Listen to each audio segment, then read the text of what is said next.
Assalamualaikum warahmatullahi wabarakatuh. Bismillahirrahmanirrahim. Pada kesempatan yang baik ini, perkenankan saya Maskur dari Kabupaten Batam akan menyampaikan apa yang sudah kami lakukan bersama penjuluh agama Islam di Kecamatan Pecalungan dalam inovasi dakwah yang kami lakukan, yaitu melalui podcast FKPAI Pecalungan Menyapa. Nah, di Pecalungan itu kita punya tagline, yaitu penyuluh agama Islam menyejagat. Artinya kita boleh berada di desa. Kecamatan Pecalungan itu kecamatan baru, hanya menaungi 10 desa. Tetapi informasi dakwah, informasi penyuluhan, kita harus dikenal oleh masyarakat luas melalui di dunia maya, melalui podcast yang sudah kami lakukan. Nah, mengapa kemudian kami penyuluh agama Islam Pecalungan mengambil inovasi dakwah di media sosial melalui podcast? Pertama, terkait dengan adanya surat edaran dari Menteri Agama. Waktu itu ada SE nomor 1 tahun 2020, di mana semua kegiatan sosial keagamaan dan kemasyarakatan itu yang tatap muka itu dihentikan total. Kemudian kedua, ada SE Dirjen Bimas Islam terkait bagaimana tentang optimalisasi penyuluh agama Islam di dalam memanfaatkan media sosial. Yang ketiga, ada pernyataan Gusmen pada tahun 2021 terkait tentang 7 prioritas Kementerian Agama. Salah satunya adalah tentang transformasi digital. Yang keempat, yaitu adanya pernyataan dari Dirjen Bima Islam yang menyampaikan bahwa dunia digital itu sekarang sedang terjadi pertarungan ide dan gagasan. Maka penyuluh yang kreatif dan membuat konten menariklah yang di dunia digital yang mampu akan mau bersaing. Nah, yang kelima, kita punya data dari Kominfo bahwa pengguna internet kita ternyata tiap tahun bertambah. Tahun 2020 pengguna internet kita adalah mencapai sebanyak 175 juta. Hal inilah yang kemudian kami bersama kawan-kawan penyuluh agama Islam di Pecalungan melakukan strategi bagaimana agar kita podcast ini bisa menarik.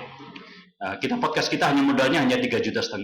Kemudian kita lakukan studi banding ke FKPAI Borobudur Magelang, kemudian kita melakukan langkah-langkah strategis. Yang pertama, tentang aspek podcast ya. Kita pengen aspek podcast kita itu bernilai dakwah, informatif dan inspiratif. Kemudian kedua, audiens kita itu nggak terbatas, baik mulai dari anak-anak, remaja, orang tua, bahkan netizen secara umumnya. Kemudian ketiga, kita melakukan kombinasi podcast, tidak hanya monolog saja atau solo, jadi itu misalnya orang melakukan ceramah, tetapi kita juga persiapkan kombinasi podcast yang bentuknya talk show, yaitu interview, ada hostnya dan narasumbernya. Yang ketiga adalah bisa berbentuk naratif, artinya satu orang cukup menyampaikan tentang kisah-kisah inspirasi.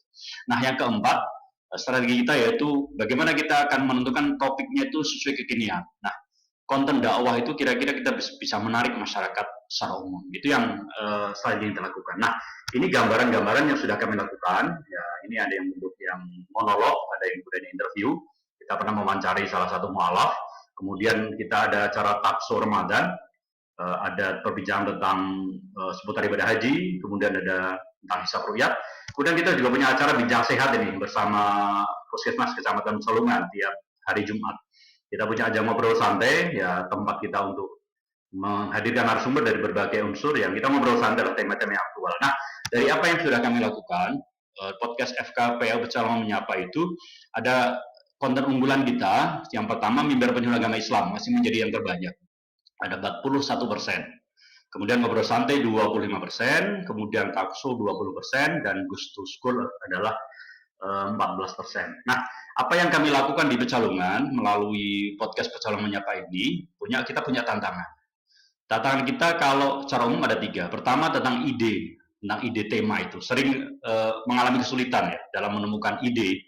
Kadang-kadang lama kita nggak update sehingga kemudian idenya kadang jarang muncul. Kemudian yang kedua adanya soal tutur kata, masih kurangnya ada host untuk cara menyampaikan, cara bertutur, cara bertanya, dan juga narasumber bagaimana agar menyampaikan dengan enjoy dan tenang, santai begitu. Kemudian ketiga adalah terkait dengan kualitas siaran. Jadi kualitas siaran kita itu kadang-kadang videonya blur, kadang-kadang kalau videonya nggak blur ya suaranya terkadang kurang pas. Nah, inilah kemudian yang kemudian tantangan kita. Tapi alhamdulillah semua dapat ditangani dengan baik berkat kita belajar bersama dan melakukan evaluasi terus-menerus. Nah, ini yang menjadi kata kuncinya, kita menjadi penting, karena hadirnya podcast itu ternyata kita telah menginspirasi banyak orang lah. Salah satunya di dunia pendidikan, baik anak-anak maupun guru, kita pernah menghadirkan mereka untuk di acara kita, dan mereka belajar bagaimana membuat skrip, bagaimana belajar jurnalistik, bagaimana mensiaran, dan bagaimana mengoperasikan alat.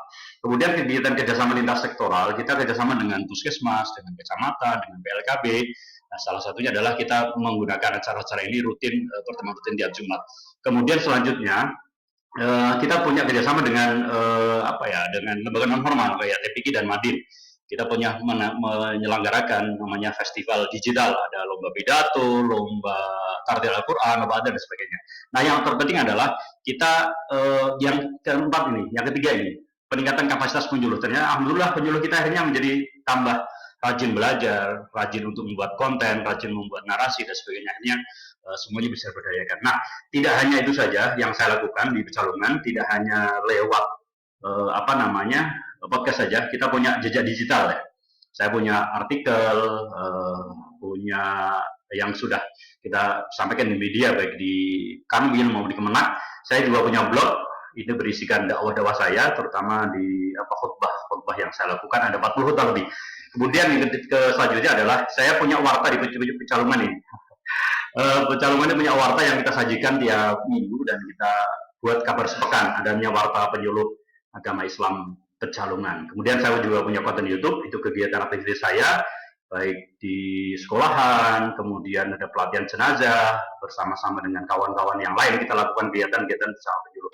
Kemudian ini masih konten saya pernah membuat YouTube, dan tentang banyak hal lah yang sudah kami lakukan. Nah, kehadiran kami, saya berharap kehadiran podcast ini bisa menginspirasi semua dan semua penyuluh bisa aktif bersama-sama. Terima kasih, kurang lebih mohon maaf. Assalamualaikum warahmatullahi wabarakatuh.